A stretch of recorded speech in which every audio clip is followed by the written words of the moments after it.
Assalamualaikum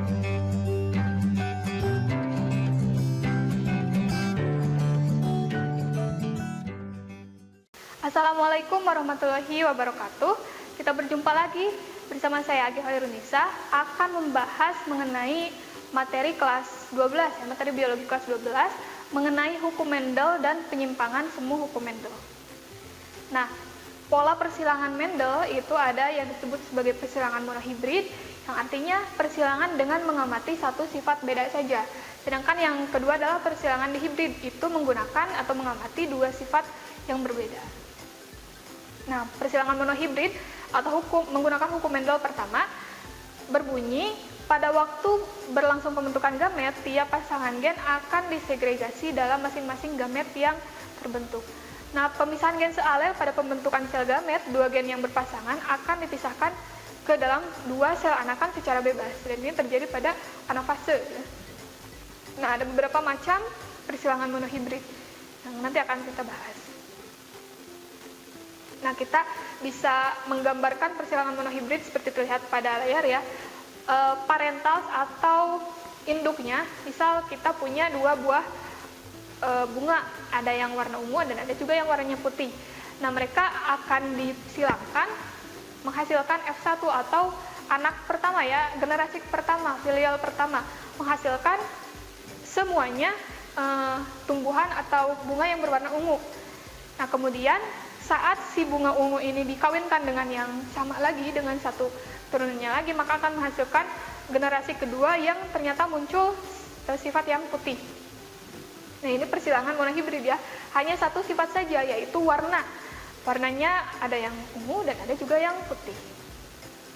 Nah, kita bisa perhatikan di sini, ini adalah salah satu contoh pengerjaan untuk persilangan monohibrid. Untuk istilah-istilahnya perlu diketahui dulu. Untuk P itu artinya parental atau induk. P1 berarti parental pertama, si induk pertama yang akan disilangkan gitu. Nah, sedangkan fenotip itu adalah sifatnya. Lalu gamet merupakan pemisahan dari alel parental tadi. M dengan M karena sama, maka gametnya hanya M saja, M kapital dan juga M non kapital gitu. Di sini induknya ada yang M kapital dan ada yang M non kapital. Nah, si M kapital ini menunjukkan bahwa sifat ini dominan. Ya, sifat ini dominan sehingga menghasilkan warna merah. Sedangkan M yang kecil sifatnya resesif atau tidak dominan, menghasilkan warna putih. Saat dikawinkan pada hukum Mendel ini, maka akan menghasilkan satu anakan yang berwarna merah karena di sana terjadi penggabungan ya, penggabungan gamet yang M kapital dengan M non kapital, maka terbentuk M kapital dan M non kapital. Nah, si M kapital ini akan menutupi sifat yang tidak dominan tadi, yang M kecil tadi, sehingga dihasilkan warnanya sama seperti yang si dominan, yaitu warna merah. Nah, dari persilangan F1 tersebut, jika kita kawinkan dengan yang sejenis, kita buat parental kedua atau induk yang kedua, yaitu yang merah tapi dengan alel yang beda ya, yang maksudnya yang M kapital dengan M non kapital dan juga yang sejenisnya gitu. Nah, saat dikawinkan akan dihasilkan gamet, akan diuraikan gametnya, ada M besar, ada M kapital dan M non kapital, begitu juga dengan induk yang kedua. Nah, pada saat disilangkan, nah kita uraikan ya, yang M, gamet yang M pertama, gamet pada si individu yang pertama, M yang besar itu, M yang kapital itu dikawinkan atau dipasangkan dengan yang M besar di parental yang sebelahnya ya, yang kedua, menghasilkan M besar, M kapital, kemudian M kapital non kapital 2 dan juga M yang non kapital dua-duanya. Nah, kemudian bisa dilihat untuk yang M kapital dua-duanya ini sudah jelas ya, hanya sifat dominan yang muncul, yaitu sifat merah. Sedangkan pada yang bercampur antara yang dominan dengan yang resesif akan menghasilkan yang dominannya, yaitu merahnya.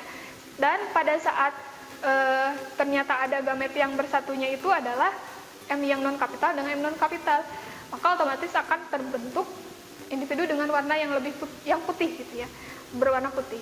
Nah, untuk perbandingan genotipnya bisa terlihat di sana ya. Untuk perbandingan genotipnya adalah 1, 2, 1 ya. Sedangkan untuk perbandingan perbandingan fenotip atau sifat yang munculnya itu adalah 3:1. Jadi yang merah lebih banyak daripada yang putih. Nah, pada persilangan monohibrid ini ada beberapa jenis. Yang pertama adalah persilangan resiprok atau perkawinan kebalikan.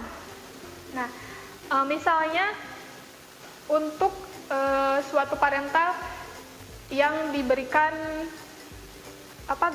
alel yang resesif gitu ya, kemudian dikawinkan dengan yang sebaliknya atau yang dua-duanya ternyata dominan gitu, akan dihasilkan filial 2 seperti terlihat pada layar. Nah, ini adalah perkawinan kebalikan gitu ya.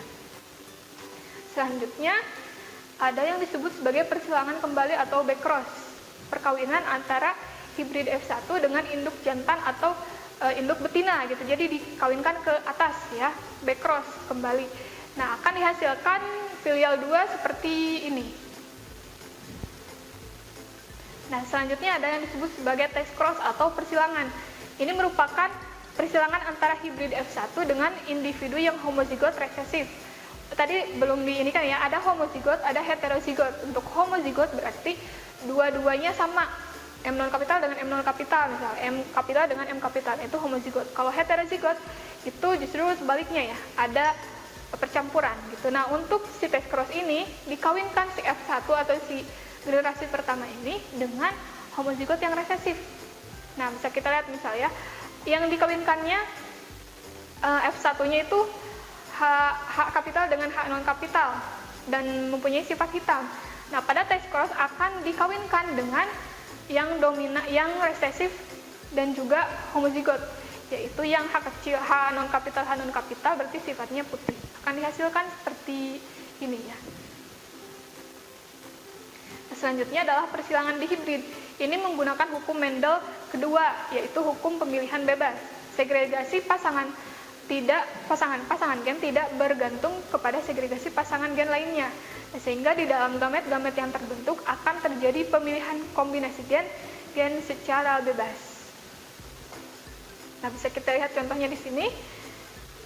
Nah, ada biji yang berbentuk bulat kuning. Ini berarti 2 sifat ya di hibrid. Ada bentuk bulat dan juga ada warna kuning. Jadi di hibrid gitu ya. Nah, sedangkan untuk yang parental yang keduanya atau parental yang misal yang ini jantan, yang betinanya itu adalah keriput dan juga hijau. Itu bulat dan keriput itu satu sifat, dan kuning dengan hijau itu juga satu sifat, sehingga hanya ada 2 sifat di sini ya. Nah, setelah kita menemukan parentalnya, maka akan kita uraikan gametnya. Pada gamet si parental yang pertama ini ada bulat dan kuning. Keempatnya ini adalah dominan ya, dominan, sehingga dihasilkan gamet B kapital dan K kapital. Sedangkan pada si yang kedua ini adalah B non kapital dan B non kapital. Keduanya akan dikawinkan sehingga menghasilkan sifat seperti terlihat di sini ya. Nah, selanjutnya generasi F1 ini dikawinkan dengan yang lainnya yang sama akan menghasilkan gamet yang lebih beragam.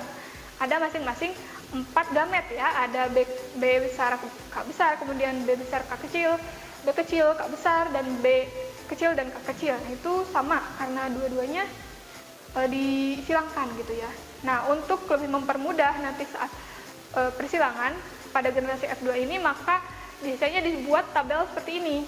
Di bagian atas atau di bagian kolom kita tulis gamet-gamet dari parental yang pertama.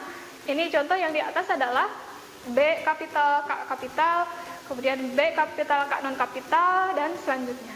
Nah, sedangkan untuk bagian yang baris yang ke bawah juga sama ya, dituliskan ke-4 gametnya, sehingga kita bisa menyilangkan dengan mudah gitu.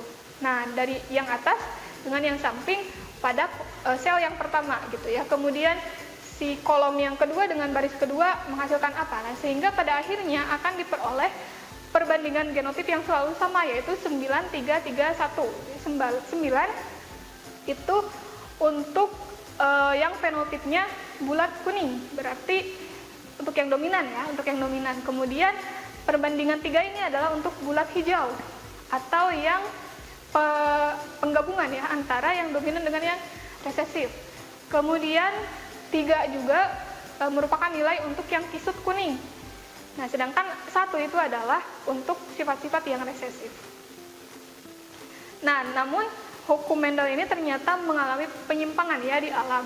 Ada yang disebut sebagai atavisme, kriptomeri, polimeri, epistasis, hipostasis, dan juga komplementer. Nah, yang pertama adalah atavisme. Atavisme ini tidak melibatkan modifikasi nisbah fenotip, artinya nisbah atau perbandingannya itu masih sama seperti yang tadi, yang 2 sifat tadi ya, yaitu perbandingannya 9, 3, 3, 1 gitu, tapi ada kerjasama atau interaksi 2 pasang gen non-alelik atau yang tidak satu alel gitu ya. Nah, contohnya ini adalah pada ayam, ya pada ayam ada yang sifatnya mawar, ada kacang, ada walnut, ya ayam yang seperti terlihat pada gambar ini. Nah, ini adalah contoh atavisme ya. Nah, selanjutnya, nah ini bentuk jengger-jenggernya seperti ini ya. Yang tunggal bentuknya seperti ini, kemudian yang walnut, ada yang mawar, dan ada yang kacang. Nah, selanjutnya adalah kriptomeri. Kriptomeri ini merupakan penyimpangan berupa tersembunyinya gen dominan jika tidak berpasangan dengan gen dominan yang lainnya. Nah, contohnya ada pada bunga ini. Bunga yang memiliki warna merah dan juga warna putih dengan yang terlihat seperti terlihat di sini ya, ininya, kodenya, maka akan menghasilkan perbandingan yang berbeda dengan yang disebutkan Mendel tadi gitu.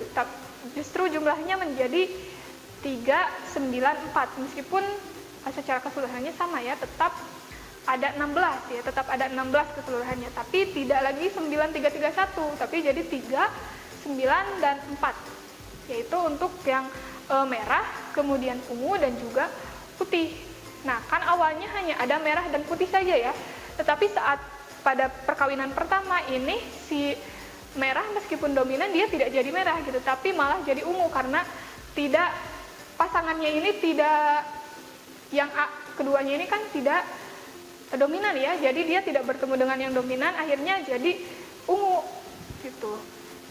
Nah, sedangkan yang kedua adalah polimeri. Nah, polimeri ini adalah merupakan interaksi antara gen yang bersifat saling menambah. Contohnya ini ada pada tumbuhan gandum berbiji merah gelap dan juga gandum berbiji putih.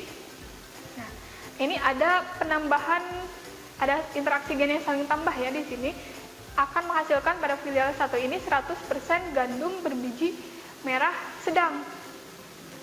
Artinya merahnya tidak gelap, kemudian tapi juga tidak putih gitu. Nah, ini bisa kita lihat di sana si yang semuanya dominan, kemudian yang resesif itu akan menghasilkan filial 1 seperti ini. Kemudian akan dikawinkan dengan yang sejenisnya sehingga dihasilkan perbandingan pada F2-nya ini adalah merah dan putih saja gitu. Jadi kembali lagi seperti awal, merah dan putih saja. Dan si merah ini tentu punya nisbah yang lebih besar, yaitu 15 berbanding 1. Selanjutnya adalah epistasis dan juga hipostasis. Dan kedua ini merupakan interaksi gen dominan yang mengalahkan gen dominan lainnya yang bukan sealel. Itu gen dominan yang menutup gen dominan lainnya itu disebut sebagai epistasis, sedangkan gen dominan yang tertutupnya disebut sebagai hipostasis.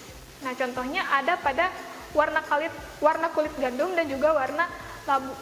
Ya, terlihat pada gambar, sehingga dihasilkan nisbahnya masih sama 9331, tapi ketika digabungkan akan menjadi 12 berbanding 3 berbanding 1 untuk masing-masing warnanya gitu ya. Nah, yang terakhir ada yang namanya komplementer. Ini penyimpangan hukum Mendel yang merupakan interaksi antar gen dominan dengan sifat yang berbeda tapi saling melengkapi sehingga menghasilkan fenotip tertentu gitu.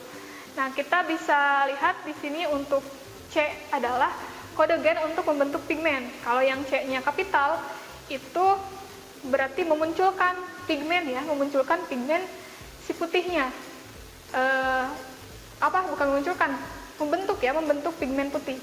Sedangkan yang C-nya tidak dominan berarti dia tidak membentuk si pigmen putih. Dan untuk P adalah kode gen untuk membentuk enzim pengaktifnya. Nah, jadi selain ada kode gennya, ada pengaktifnya juga gitu. Nah, pada yang betina, ini kita yang betina yang lambangnya seperti tambah itu ya. Nah, itu adalah P-nya itu resesif. Berarti P resesif ini berarti tidak ada kode gen yang membentuk enzim pengaktifnya tadi. Sedangkan untuk yang si satunya lagi, P-nya ini dominan, berarti dia ada kode gennya gitu. Sehingga saat dikawinkan akan menghasilkan 100% bunga warna ungu, karena di sana ada C kapital yang berarti dominan, berarti ada kode gen untuk membentuk pigmen warnanya, dan juga ada P yang dominan juga, yaitu kode gen untuk membentuk enzim pengaktifnya. Nah, saat dikawinkan akan mengalami perbandingan fenotip yang berbeda juga, jadi tidak 9331 tapi menjadi 97. 9 untuk ungu atau yang dominan berarti muncul warnanya dan muncul kode pembentuk enzimnya, dan juga putih yang berbeda tapi tidak se ekstrim yang tadi ya, ini hanya 9 berbanding 7. Nah, selesai sudah untuk materi dari hukum Mendel dan juga penyimpangannya. Semoga bermanfaat. Wassalamualaikum warahmatullahi wabarakatuh. Kunjungi sosial media lainnya seperti website kami di pkbmalfata.com, Facebook PKB Malfata Mananjaya, Instagram PKB Malfata _official. Dan terima kasih telah klik video ini. Jangan lupa like, comment, share, and subscribe untuk menunjukkan dukungan kamu terhadap channel ini. Enjoy the video PKB Malfata.